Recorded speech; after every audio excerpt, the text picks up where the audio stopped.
Hello student, I am Govindo. Welcome to GS Academy. Student, আজ তোমাদের arithmetic special ব্যাচে সময় ও দূরত্ব চ্যাপ্টার অর্থাৎ টাইম এন্ড ডিস্টেন্স চ্যাপ্টারের প্রথম ক্লাস শুরু হচ্ছে। তো খুব গুরুত্বপূর্ণ এই চ্যাপ্টারটা কিন্তু অ্যারিথমেটিকের তুমি বলতে পারো যে one of the most important chapter. ঠিক আছে, প্রফিট লস যেমন ঠিক তেমনই সময় দূরত্ব খুব ইম্পর্টেন্ট এবং অনেকের কাছে খুব কঠিন সাধ্য একটা চ্যাপ্টার। তো এই চ্যাপ্টারটা এমনভাবে আমরা করব যাতে তোমাদের কোনো রকম কোনো ডাউট না থাকে আর তোমরা ভয়হীনভাবে তোমরা পরীক্ষা যেন অ্যাটেম্প করতে পারো। সময় দূরত্ব যে কোনো অঙ্ক তুমি নিমেষে সলভ করতে পারবে যদি কিনা আমাদের সম্পূর্ণ সিরিজটা তোমরা প্রতিদিন দেখো এবং নোটস যদি একবারে তৈরি করে নাও। অবশ্যই প্রত্যেকটা স্টুডেন্টকে আমি বারবার বলবো নোটস বানাতেই হবে কিন্তু, ঠিক আছে? নোটস খাতা থাকলে তোমার কনসেপ্ট তত বেশি ক্লিয়ার হবে। আর যেহেতু আমি তোমাদের পুরো টাইপ ওয়াইজ অঙ্ক করাই, তো সেক্ষেত্রে তোমার এগুলো টুকে রাখা অবশ্যই প্রয়োজন কিন্তু। তো প্রথম কোশ্চেন কি বলছে দেখো, একটি গাড়ি 50 মিনিটে 150 কিলোমিটার দূরত্ব অতিক্রম করে, তাহলে এর গতি কত? তোমরা জানো সময় দূরত্ব চ্যাপ্টারে একটা ফর্মুলা আছে দূরত্ব। কি ফর্মুলা আছে? দূরত্বের ফর্মুলা। দূরত্ব বা ডিস্টেন্স ডি এর ফর্মুলা হলো বেগ ইন্টু সময়। কি বলছি এর ফর্মুলা কি? বেগ মানে হলো ভি ইন্টু সময়, সময় মানে হলো টি, সময় মানে হলো টি। তাহলে তোমরা জানো ডি ইজ ইকুয়াল টু ভিটি মানে দূরত্ব is equal two beg into সময়। তাহলে এখানে কিছু কনসেপ্ট তোমরা প্রথমে তৈরি করো।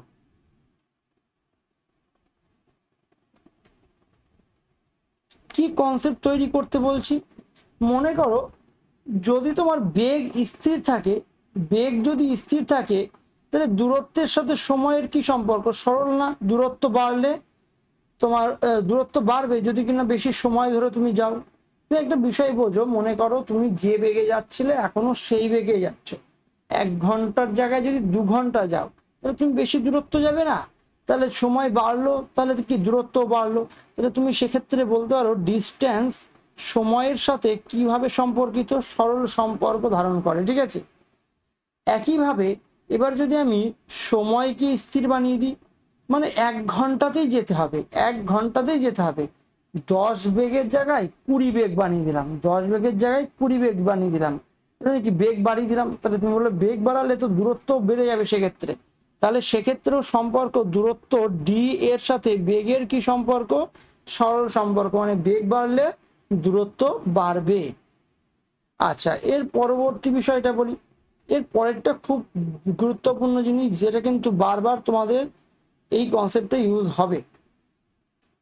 আচ্ছা, এবার যদি দূরত্ব ফিক্সড হয়ে যায়, মানে মনে করো কোনো একটা নির্দিষ্ট দূরত্ব তোমাকে যেতে হবে, এই পর্যন্ত তোমাকে যেতে হবে। আচ্ছা, এইবার যদি বেগ বাড়িয়ে দিই, দূরত্ব ফিক্সড হয়ে গেল মনে করো, তাহলে যদি বেগ বাড়িয়ে দিই তাহলে দূরত্বটা যেতে তোমার কম সময় লাগবে না বেশি সময় লাগবে? তুমি বলো দাদা বেগ বাড়িয়ে দিচ্ছ, তাহলে তো কম সময় লাগবে। তাহলে বেগ কিন্তু বাড়ছে, তুমি বলছো সময় কম লাগবে, তাহলে একটা বাড়ছে একটা কমছে, তাহলে উল্টো সম্পর্ক না? তাহলে বেগের সাথে সময়ের কি সম্পর্ক? তোমরা বলবে যে ব্যস্ত সম্পর্ক। তাহলে বেগ varies as 1/t, V varies as 1/t। তাহলে বেগের সাথে টি এর কিন্তু ব্যস্ত সম্পর্ক এখানে তৈরি হচ্ছে। তাহলে এই হলো 3টে কনসেপ্ট, এটা তোমাদের মনে রাখতে হবে। দূরত্ব সাথে সময় আর বেগের সম্পর্ক সরল, কিন্তু দূরত্ব যখন ফিক্সড তখন বেগ আর সময়ের সম্পর্ক কি? বেগ আর সময়, কথাটা মনে রেখো, উল্টো সম্পর্ক। বাকি সব ক্ষেত্রে সরল সম্পর্ক, ঠিক আছে? এই বিষয়টা তোমরা একটু মনে রাখবে। আরেকটা বিষয় আমি যদি বলতে চাই, তাহলে এই ফর্মুলা থেকেই তুমি বলবে বেগের ফর্মুলা কি? বেগের ফর্মুলা হলো দূরত্ব বাই সময়, বা সময়ের ফর্মুলা কি? সময়ের ফর্মুলা বলবে দূরত্ব বাই বেগ। এইগুলো তুমি এক্সট্রা ভাবে বলতে পারো, তাই তো? যেমন দূরত্ব D is equal to V into T, তেমনি V is equal to D by T, আর T is equal to V D by V. এই দুটো বলতে পারো। তাহলে এইখানে কি জিজ্ঞাসা করছে? এখানে গতিবেগ চেয়েছে, তাহলে গতিবেগ মানে তুমি বলবে দাদা ভি চেয়েছে, ভি ইজ ইকুয়াল টু কি? ডি বাই টি, দূরত্ব বাই সময়। আচ্ছা, দূরত্ব এখানে কত কিলোমিটার? 120 kilometre, 120 kilometre. আর কত মিনিটে অতিক্রম করেছে? 50 মিনিটে। 50 মিনিটে। তাহলে আমার বেগ হয়, তোমরা সচরাচর দেখবে বেগ হয় তোমার মিটার পার সেকেন্ডে অথবা কিমি পার ঘন্টায় কিন্তু বেরোবে, কিমি পার ঘন্টায় বেরোবে, ঠিক আছে। বেগ তাহলে কিসে বেরোবে, হয় মিটার পার সেকেন্ড নয় কিমি পার ঘন্টায় বেরোবে। তাহলে এখানে কি বলেছে, এখানে বলেছে মিটার পার সেকেন্ডে বের করো।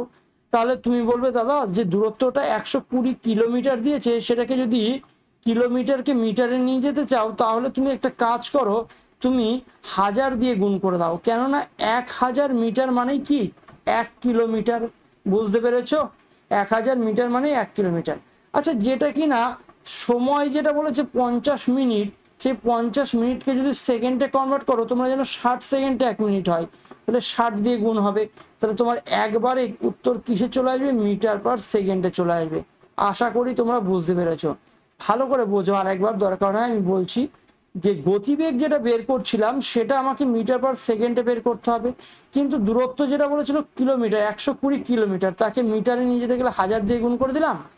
আর মিনিট যেটা 50 মিনিট, সেটাকে সেকেন্ডে কনভার্ট করার জন্য 60 দিয়ে গুণ করলাম।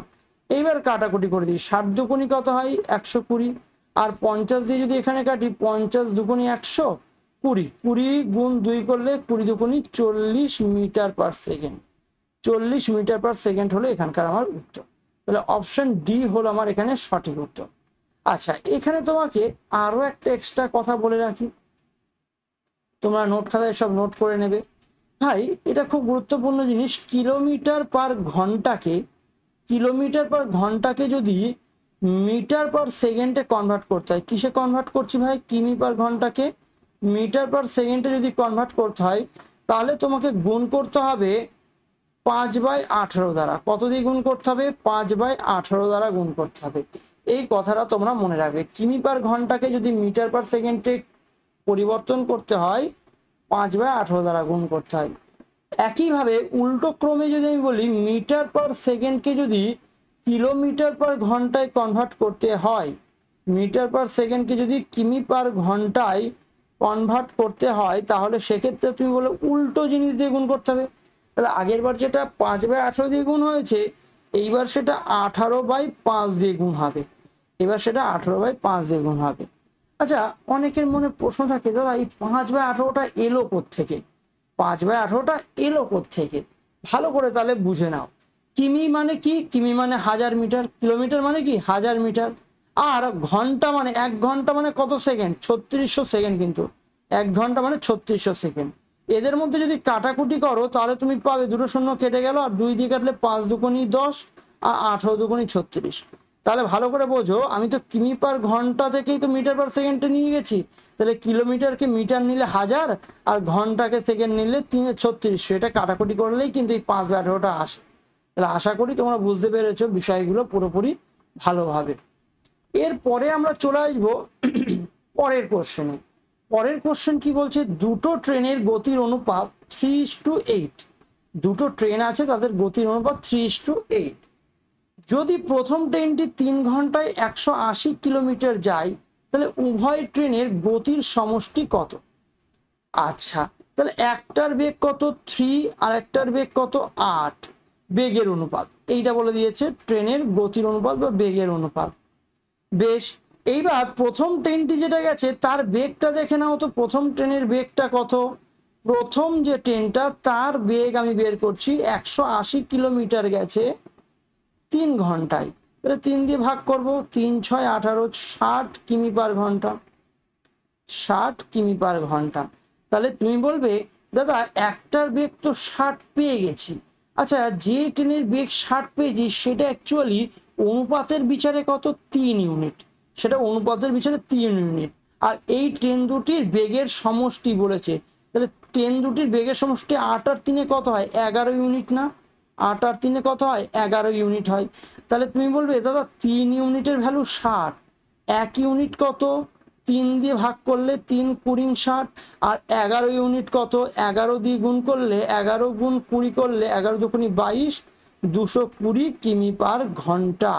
তাহলে আমি বলবো ট্রেন দুটির বেগের যোগফল কত, তুমি বলবে যে দাদা অপশন ডি অর্থাৎ 220 কিমি পার ঘন্টা হবে। পরের অঙ্কে চলে আসি, পরের অঙ্ক বলছে 36 সেকেন্ডে 100 কিমি পার ঘন্টা বেগে চলমান একটি বাস কত দূরত্ব অতিক্রম করবে। তাহলে অঙ্কে আমার চেয়েছে কি সেটার দিকে ফোকাস করো, দূরত্ব, ডিস্ট্যান্স। তাহলে দূরত্ব ডি ইজ ইকুয়াল টু আমরা কি জানি, ভি ইন্টু টি। দূরত্ব is equal to V into কি, টি।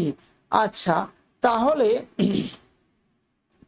তুমি বলবে এটার বেগ কত বলে দিয়েছে, এটার বেগ তো বলে দিয়েছে তোমার 100 কিমি পার ঘন্টা, 100 কিমি পার ঘন্টা, এটা হলো বেগ বলেছে।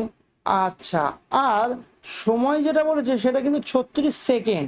ভাই এইটা বেগ বলেছে কিমি পার ঘন্টা এককে, আর সময় যদি সেকেন্ডে বলে তাকে তো ঘন্টায় কনভার্ট করতে হবে না। তাহলে সময় যে 36 সেটাকে ঘন্টায় কনভার্ট যদি করতে হয়, আমরা জানি 36 সেকেন্ডকে যদি ঘন্টায় কনভার্ট করতে হয় 3600 দিয়ে ভাগ হয়, 3600 দিয়ে ভাগ হয়। কেননা তোমরা সবাই জানো ঘন্টা, তারপরে যাবে মিনিট, তারপরে যাবে কি সেকেন্ড। তাহলে ঘন্টা থেকে মিনিটে যেতে গেলে 60 দিয়ে গুণ, মিনিট থেকে সেকেন্ডে যেতে গেলে আবার 60 দিয়ে গুণ। তাহলে 60 আর 60 মানে কত হয়, 60 60 3600, তাই তো। তার মানে যেটা ঘন্টা থেকে যদি সেকেন্ডে যেতে হয় তাহলে 3600 দিয়ে গুণ, আর উল্টো করে বলবো সেকেন্ড থেকে ঘন্টা যেতে গেলে 3600 দিয়ে ভাগ। আশা করি বুঝতে পেরেছো। তাহলে দুটো শূন্য আর এই দুটো শূন্য কেটে গেল, এই 36 এই 36 কেটে গেল।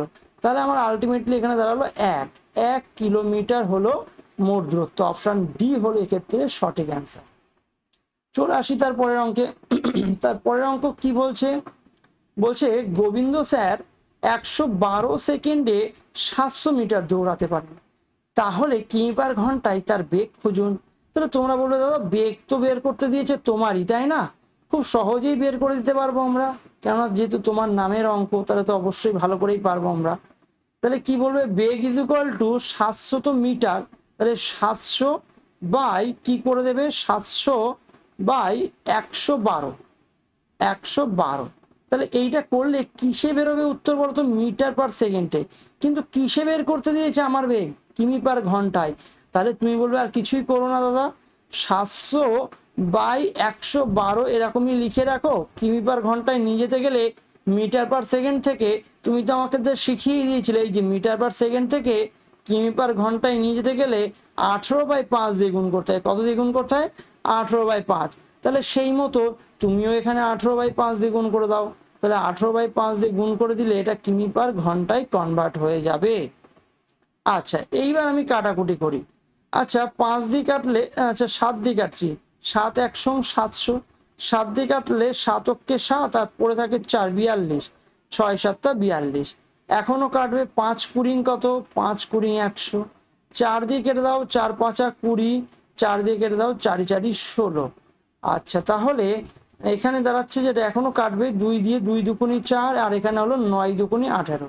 তাহলে উপরে একটা 5 আছে আর একটা 9 আছে, তাই না, তোমরা দেখতে পাচ্ছ। তাহলে 5 নং কত, 5 নং 45/2 কিমি পার ঘন্টা।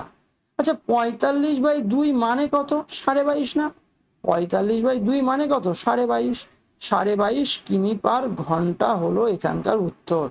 তাহলে অপশন সি হলো সঠিক অ্যান্সার। চলে আসি তার পরের অঙ্কে। তার পরের অঙ্ক কি বলছে দেখে নাও। একজন ক্রীড়াবিদ 3 মিনিট 40 সেকেন্ডে 17.5 মিটার ব্যাসার্ধের একটি বৃত্তাকার মাঠে 8 পাক দৌড়ান। এইবার তাহলে তার গতি কত আমাকে বের করতে হবে। আচ্ছা ভাই তাহলে এখানে যদি গতি বের করতে হয়, তাহলে গতি বের করতে গেলে, বেগ বের করতে গেলে তুমি বলবে দাদা আমার দূরত্ব আর সময়টা চাই। কিন্তু এখানে না দূরত্ব যে কত সেটা না ডাইরেক্ট বলেনি, শুধু সময়টা বলে দিয়েছে। সময়টা কত বলে দিয়েছে, টি ইজ ইকুয়াল টু বলে দিয়েছে 3 মিনিট 40 সেকেন্ড, 40 সেকেন্ড। আর দূরত্ব যে ডিস্টেন্সটা সেটাও কিন্তু বলে দেয়নি, সেটা আমরা বার করে নেব। কি বার করে নেবো দেখো, বলছে যে কেমন ভাবে দৌড়াচ্ছে, একটা বৃত্তাকার মাঠ বরাবর দৌড়াচ্ছে। সেই বৃত্তাকার মাঠের কি বলে দিয়েছে, ব্যাসার্ধ বলে দিয়েছে। আর কত বলে দিয়েছে, ব্যাসার্ধ বলে দিয়েছে, আর সেটা হলো 17.5 মিটার। আচ্ছা এরকম 8 পাক মেরেছে। আচ্ছা তোমরা তো জানো সব বৃত্তের চারপাশ দিয়ে দৌড়ানো মানে এর পরিধি বরাবর দৌড়ানো না, এর পরিধি বরাবর দৌড়ানো। আর পরিধির সূত্র যদি কেউ না জেনে থাকো সে তাহলে লিখে রাখবে 2πr হলো পরিধির সূত্র। তাহলে সেইটা যদি আমি ইউজ করি 2 ইন্টু পাই মানে তোমরা সবাই জানো 22/7, আর আর কত বলে দিয়েছে 17.5।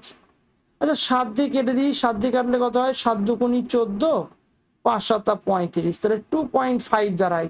তাহলে 25 দুগুণি 50, 5 আর 5 গুণ 22 করলে 5 দুগুণি 10 মানে 110। তাহলে 110 মিটার হলো পরিধি। আচ্ছা এরকম 110 মিটার পরিধি কত পাক মেরেছে, 8 পাক মেরেছে। তাহলে 8 পাক মানে কত দূরত্ব, 8 পাক মানে 8 গুণ 110, তাই তো, এত মিটার। তাহলে আমি বলবো 880 মিটার হলো মোট দূরত্ব। তাহলে দূরত্বের এখানেও আমি টুকে দিই 880 মিটার। আর সময় যেটা সেটা যদি সেকেন্ডে পুরোপুরি কনভার্ট করে দিই, 3 মিনিট মানে এক এক মিনিট মানে কত, 60 সেকেন্ড না, 3 মিনিট মানে 3 6 18 মানে 180, আর 40 মানে 220 সেকেন্ড। কত সেকেন্ড এখানে মোট হচ্ছে, 220 সেকেন্ড। তাহলে তুমি বলবে দাদা এইবার তো তুমি বের করেই ফেলতে পারবে বেগ কত। বেগ আর কিছুই না, বেগ হলো দূরত্ব আমি পেয়ে গেছি 880 বাই কত লিখবো বলো তো, সময়, সময় হলো 220 সেকেন্ড, 220 সেকেন্ড। আচ্ছা তাহলে এটা কিসে উত্তর বেরোবে তোমরাই বলবে, তোমরা বলবে দাদা মিটার পার সেকেন্ডে উত্তর বেরোবে, কিন্তু কিসে বার করতে দিয়েছে, কিমি পার ঘন্টায় বার করতে দিয়েছে। তাহলে এইটা যদি কাটাকুটি করি তাহলে 220 গুণ 4 করলেই হয়ে যায় 880। তাহলে 4 মিটার পার সেকেন্ড, তাকে কিমি পার ঘন্টায় কনভার্ট করব, আবার সেই 18 বাই কত 5 দিয়ে গুণ করব, তাহলেই তোমার কিমি পার ঘন্টায় কনভার্ট হয়ে যাবে। আচ্ছা তাহলে এটা 4 8 72, 72 দুগুণে 144, তার মানে 14.4 কিমি পার ঘন্টায় কনভার্ট হয়ে গেল। ঠিক আছে, এইটা ভাগ করতে গেলে অনেকে কি করবে, 4 8 72, 72কে 5 দিয়ে ভাগ করবে, তা করবে না। তোমরা যখনই দেখবে 5 দিয়ে ভাগ, তাহলে উপর নিচে না 2 দিয়ে গুণ করে দেবে। 2 দিয়ে গুণ করলে কি হবে, নিচে 10 হয়ে যাবে, এক ঘর আগে পয়েন্ট বসে যাবে, এই হলো ব্যাপার। তাই আমি কি করলাম বলো তো তাড়াতাড়ি করে, 18 4 72, 72 দুগুণি কত 144, যে 144 লিখেছি তার উপরে আবার এক ঘর আগে পয়েন্ট বসিয়ে দিলাম, কারণ আমরা তো জানি উপর নিচে 2 দিয়ে গুণ হয়েছে, আর নিচে 5 দুগুণি 10 দিয়ে ভাগ হচ্ছে, তার মানে এক ঘর আগে পয়েন্ট বসে যাবে। ঠিক আছে, এইভাবে একটু স্পিডে করবে। ও আচ্ছা, এখানে যদিও তোমার উত্তর পয়েন্টে নাই, আচ্ছা তাহলে তো খুব সহজ ব্যাপার। তাহলে পয়েন্টে যেহেতু নাই, তাহলে 4 18 কত 72 বাই কত লিখে দেবো আমি, 5 কিমি পার ঘন্টা, এটাতেই উত্তর বসিয়ে দেবো। তাহলে 72 কিমি পার ঘন্টা, 72 বাই 5 মানে অপশন ডি হলো সঠিক উত্তর। আশা করি তোমরা বুঝতে পেরেছো। আচ্ছা পায়ের মানটা কিন্তু এখানে বলেই দেওয়া ছিল 22/7, যেটা আমি কিন্তু ইউজ করেছি পরিধি বার করার ক্ষেত্রে। এরপরে চলে আসবো পরের অঙ্ক। পরের অঙ্ক কি বলছে, রাজীব একটি হাইওয়েতে 71 কিলোমিটার প্রতি ঘন্টা গতিতে ভ্রমণ করছে, আর সচিন ঘন্টায় 98 কিলোমিটার গতিতে ভ্রমণ করছে। তাহলে তাদের গতির মধ্যে পার্থক্য কি প্রতি মিটার পার সেকেন্ডে? কিচ্ছু না, একদম সহজ ব্যাপার। তাহলে রাজীবের বেগ বলে দিয়েছে 71, রাজীবের বেগ কত বলে দিয়েছে, 71 কিমি পার ঘন্টা, 71 কিমি পার ঘন্টা। আর সচিনের বেগ কত বলে দিয়েছে, সচিনের বেগ বলেছে 98 কিমি পার ঘন্টা। বলছে এদের বেগের মধ্যে পার্থক্য কত। আচ্ছা এদের বেগের মধ্যে পার্থক্য মানে এই দুটোর মধ্যে পার্থক্য করলে কত হবে, 1 আর 7 হবে এখানে, আর 7 8 9 2, তাহলে 27 কিমি পার ঘন্টা হলো এদের বেগের মধ্যে পার্থক্য। কিন্তু এই পার্থক্যটা মিটার পার সেকেন্ডে বের করতে বলেছে লাস্টে, বুঝলে, এই হলো আসল কথা। তাহলে মিটার পার সেকেন্ডে কনভার্ট করতে গেলে 27 ইন্টু 5/18 দিয়ে গুণ করবো। আমরা তো কিমি পার ঘন্টাকে মিটার পার সেকেন্ডে নিয়ে যেতে গেলে 5/18 দিয়ে গুণ করবো না, আর মিটার পার সেকেন্ড থেকে কিমি পার ঘন্টা নিয়ে যেতে গেলে 18/5 বলে রেখেছি। তাহলে 9 দুগুণি 18, 3 9 27, তাহলে 3 5 15 বাই 2 করলে 7.5 হয় না, তাহলে 7.5 মিটার পার সেকেন্ড হলো আমার এখানকার সঠিক উত্তর। অপশন এ হলো এক্ষেত্রে আমার সঠিক উত্তর। চলে আসবো তার পরের অঙ্ক। তার পরের অঙ্ক কি বলছে, একজন মানুষ তার মোট যাত্রার 7/24 অংশ ট্রেনে, 7/16 অংশ বাসে, আর বাকি 26 কিলোমিটার পায়ে হেঁটে অতিক্রম করে। তাহলে যাত্রাপথের মোট দূরত্বটা কত, মোট কত যাত্রাপথ সেটা আমাকে বার করতে হবে। 1 মিনিট একটু জল খেয়ে নিন, দিয়ে আমি বলা শুরু করছি।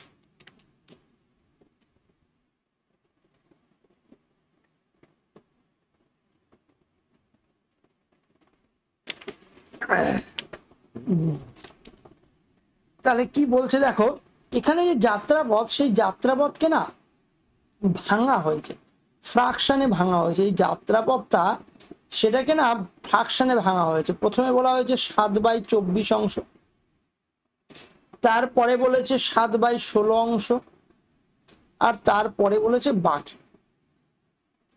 তাহলে এইরকম যখনই অঙ্ক থাকবে না যে দূরত্বটাকে এরকম ফ্রাকশনে ভেঙে দেবে, তখন তুমি মোট দূরত্বটা কত নেবে? তখন তুমি মোট দূরত্ব নেবে এই নিচের দুটোর লসাগু। নিচের দুটোর কি? লসাগু। লসাগু যখনই এরকম ফ্রাকশনে ভেঙে দেবে, মোট দূরত্ব তুমি কি ধরবে? এদের লসাগু। আচ্ছা, 24 আর 16 লসাগু কত? 48। তাহলে আমি ধরে নিই মোট দূরত্ব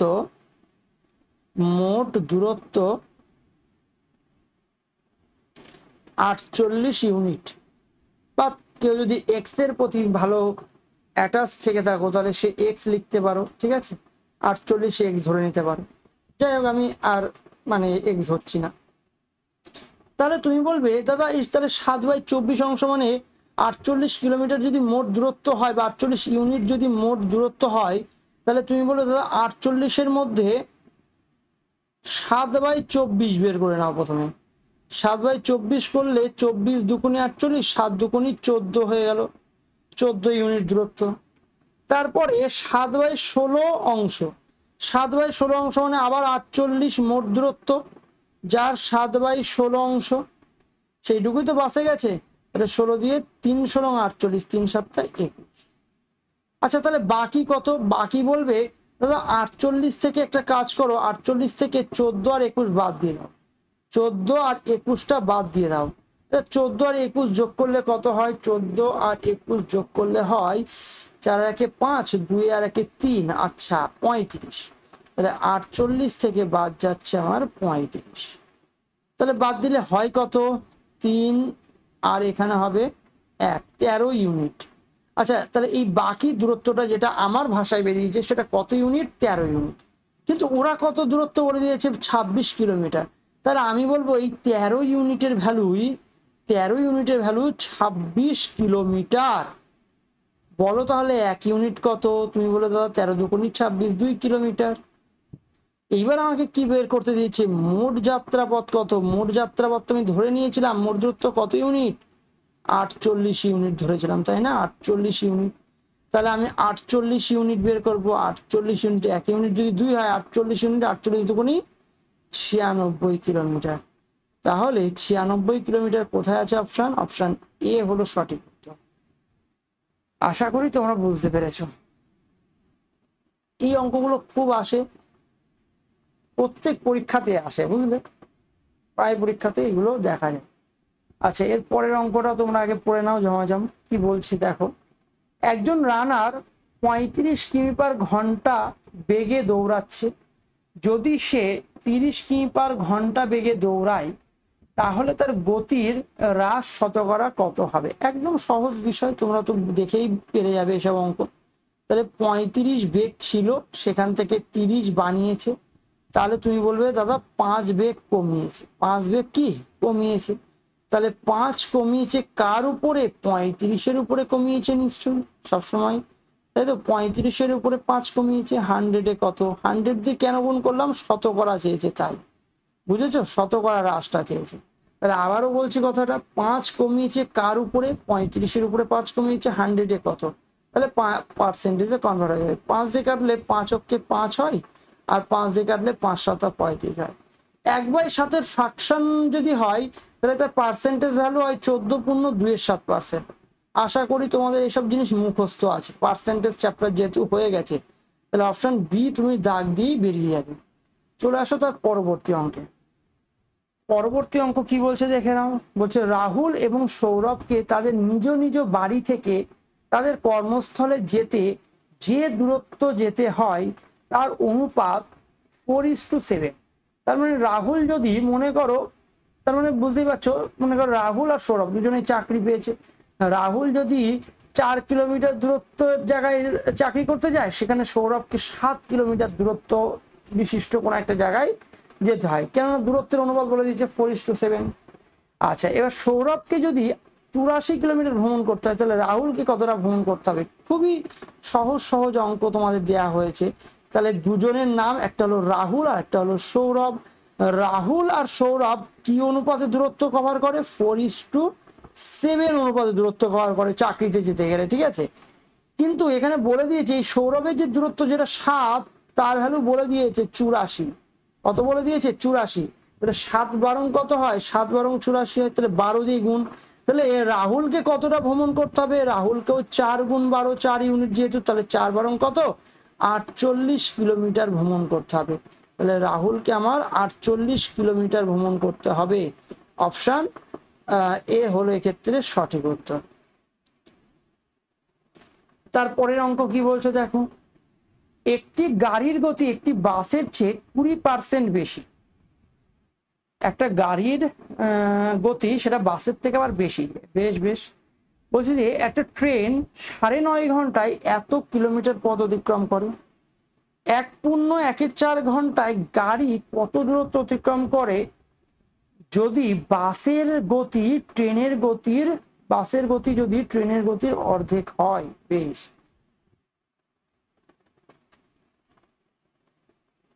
তাহলে এখানে কিন্তু বিষয়টা তুমি যখন পড়লে 10 দাগের অঙ্কটা পড়ে, তুমি একটা বিষয় এখানে তোমার কাছে পুরো ক্লিয়ার হয়েছে, যেটা কিনা কি বলতো ক্লিয়ার হয়েছে, যে এখানে 3টে জিনিস আছে।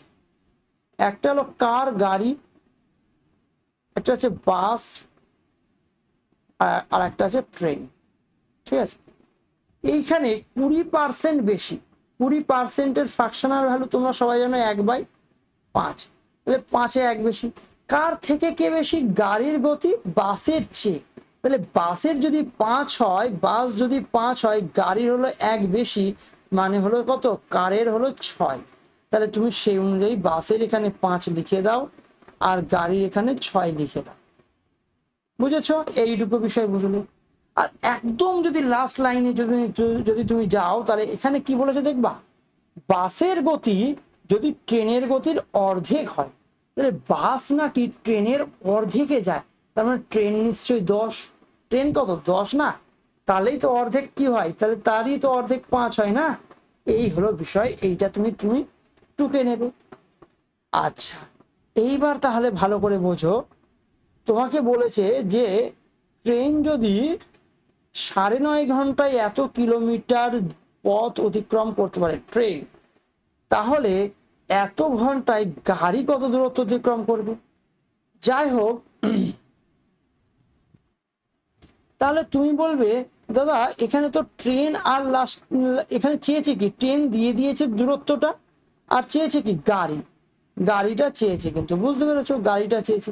তাহলে ট্রেন আর গাড়ি নিয়েই কাজবাজ হবে। ট্রেন আর কার নিয়ে কাজবাজ হবে? গাড়ি নিয়েই কাজবাজ হবে। আচ্ছা, তাহলে তুমি দেখো ট্রেনের বেগটা একটু বের করে নাও, বুঝলে। ট্রেনের বেগটা বের করে নিলে হবে 1140 দূরত্ব যাচ্ছে কত ঘন্টায়? 9.1/2, মানে 9 দুগুণে 18, 19/2 ঘন্টায়। তাহলে এত কিমি পার ঘন্টা হলো ট্রেনের বেগ। আচ্ছা, 19 দিয়ে কাটলে 6 19 114 হয়, তাহলে 60, আর এই 2 উপরে গিয়ে গুণ হয়ে যাবে না? এই 2টা উপরে গিয়ে গুণ হয়ে যাবে, তাহলে 60 দুগুণী 120 কিমি পার ঘন্টা। এটা কার বেগ বেরিয়েছে? ট্রেনের বেগ। আচ্ছা, ট্রেনের বেগ মানে সেটা কত ইউনিটের ভ্যালু? 10 ইউনিটের ভ্যালু। তাহলে 1 ইউনিট কত? তুমি বলো দাদা 1 ইউনিট হলো 12। আচ্ছা, এখান থেকে আমি কার বেগ বের করবো? যেহেতু গাড়িরটা লাস্টে চেয়েছে, তাই তো নাকি? তাহলে গাড়িরটা আমি বলবো 6 ইউনিট। তাহলে 1 ইউনিট যদি 12 হয়, তাহলে 6 ইউনিট কত? 6 72 কিমি পার ঘন্টা। 72 কিমি পার ঘন্টা। এর থেকে তুমি কি বুঝলে? এর থেকে তুমি বুঝলে 1 ঘন্টায় গাড়ি কত দূরত্ব অতিক্রম করবে? 1 ঘন্টায় গাড়ি 72 কিলোমিটার অতিক্রম করবে। 72 কিলোমিটার অতিক্রম করবে। কিন্তু চেয়েছে কত ঘন্টায়? চেয়েছে দেখো 1.1/4 ঘন্টা, মানে 4 5/4 ঘন্টায় কত অতিক্রম করবে। তাহলে তুমি বলবে 5/4 ঘন্টায় গাড়ি অতিক্রম করবে 1 ঘন্টা যদি 72 হয় তাহলে 5/4 ঘন্টায় 5/4 দিয়ে গুণ করে দাও, তাহলে 4 দিয়ে গুণ করলে 4×18 কত হয় 72, তাহলে 5×18 90 কিলোমিটার। তাহলে আমি বলবো যে কত কিলোমিটার অতিক্রম করেছে, 90 কিলোমিটার। কে? গাড়ি। তাহলে বি হয়ে গেল এক্ষেত্রে সঠিক উত্তর। ঠিক আছে, তো আজকের ক্লাস আমাদের এই পর্যন্তই। তোমাদের এই সিরিজে, সময় দূরত্ব সিরিজে প্রচুর অঙ্ক করবে, প্রায় 200, মিনিমাম 200 কাছাকাছি অঙ্ক করবে, এবং এত ভয়ানক কনসেপ্ট তোমরা শিখবে যেখানে সময় দূরত্ব, ট্রেন, রেস, মানে কোনো ধরনের কোনো প্যাটার্নের কোনো কোশ্চেন বাদ যাবে না। ঠিক আছে, তো যদি কেউ এখনো আমাদের জিএস একাডেমি অ্যাপ ডাউনলোড না করে থাকো, তাহলে ডেসক্রিপশন বক্সে দেওয়া লিঙ্কে ক্লিক করে অবশ্যই কিন্তু এই অ্যাপটা ডাউনলোড করে রাখবে। ঠিক আছে, এই অ্যাপ কিন্তু ভীষণ কার্যকরী হবে তোমার আপকামিং যে কোনো এক্সামের জন্য। যে কোনো এক্সাম বলতে আমি ম্যাক্সিমাম সিজিএল এবং এনটিপিসির কথা বলছি। পুরোপুরি এর কিন্তু সিলেবাস পুরো কমপ্লিট হয়ে যাবে, এবং নিউ এডিশনে আসা যে সমস্ত প্রশ্ন প্লাস আরও কি কি আসতে পারে সেই ধরনের কনসেপচুয়াল সমস্ত কোশ্চেন তোমাদের কিন্তু এই অ্যাপ্লিকেশানে আর এই কোর্সে কিন্তু প্রোভাইড করা হবে। ঠিক আছে, তো যারা অ্যারিথমেটিকের স্পেশাল ব্যাচ কিনেই নিয়েছো তারা মাত্র 500 টাকার বিনিময়ে কিন্তু সমস্ত কোর্সটাই পেয়ে যাচ্ছ। সবচেয়ে আমার মনে হয় যে সবচেয়ে বাজারে আমি কম টাকায় কিন্তু তোমাদেরকে উন্নত ম্যাটেরিয়ালস প্লাস উন্নত কন্টেন্ট কিন্তু প্রোভাইড করছি। ঠিক আছে, সুতরাং তোমরা একটু কেয়ারফুলি এই বিষয়টাকে নিও এবং তোমাদের বন্ধু বান্ধবীদের মাঝেও কিন্তু এই বিষয়টা একটু ছড়িয়ে দিও। ঠিক আছে, তো আশা রাখবো যত স্টুডেন্ট হবে তত আমার কন্টেন্ট মানে যে ডেলিভার সেটা কিন্তু একটু স্পিড হবে, এবং তোমাদেরকে খুব ভালোভাবে আমি পার্সোনালি কিন্তু জিনিসগুলো শেখাতে পারবো খুব কেয়ার নিয়ে। ঠিক আছে, তো কোনো রকম যদি কোর্স নিতে কোনো রকম অসুবিধা হয় তাহলে তোমরা কিন্তু আমাদের এই লাস্ট যে নাম্বারটা দেওয়া রয়েছে এই নাম্বারে আমার সাথে ডাইরেক্ট কন্ট্যাক্ট করতে পারো। ঠিক আছে, এছাড়া আমাদের এই অ্যাপ্লিকেশনে ভিন্ন ভিন্ন কোর্স রয়েছে, সেগুলোর সুবিধাও তোমরা নিতে পারো, যেখানে ম্যাথ, জিকে, ইংলিশ এবং জিআই প্রত্যেকটা সিরিজ মানে আমাদের অ্যাপে কিন্তু চলে আসবে। ঠিক আছে, এবং বেশিরভাগ কন্টেন্টই কিন্তু সব আমি নিজে হাতে তৈরি করেছি আর তোমাদেরকে নিজে হাতেই সবকিছু করাবো। সুতরাং এই ব্যাপারে অ্যাসিওর থেকো যে তোমরা মানে আমার কাছ থেকে সবকিছু তোমরা কিন্তু এই অ্যাপ্লিকেশনে শিখতে পারবে। তো আজকের ক্লাস এই পর্যন্ত, সকলকে ধন্যবাদ।